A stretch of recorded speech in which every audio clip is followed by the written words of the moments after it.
When I was a young man, growing up in New York City, I refused to pledge allegiance to the flag. Of course, I was sent to the principal's office, and he asked me, "Why don't you want to pledge allegiance? Everybody does." I said, "Everybody once believed the earth was flat, but that doesn't make it so."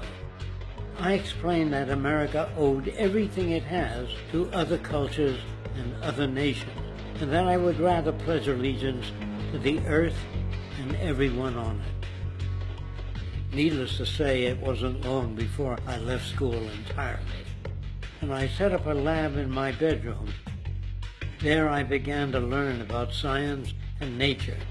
I realized then that the universe is governed by laws, and that the human being, along with society itself, was not exempt from these laws.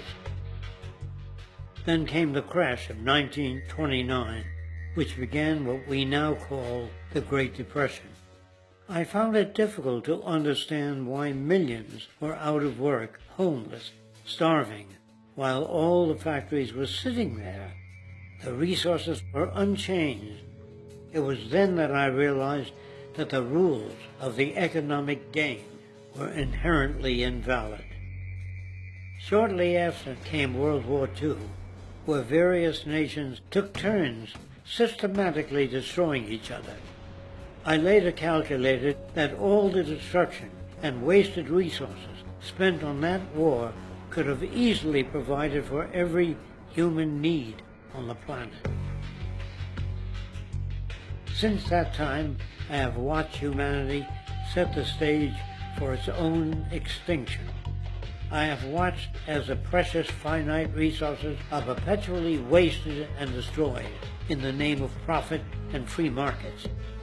I have watched the social values of society be reduced into a base artificiality of materialism and mindless consumption. And I have watched as the monetary powers control the political structure of supposedly free societies. I'm 94 years old now, and I'm afraid my disposition is the same as it was 75 years ago. This shit's got to go.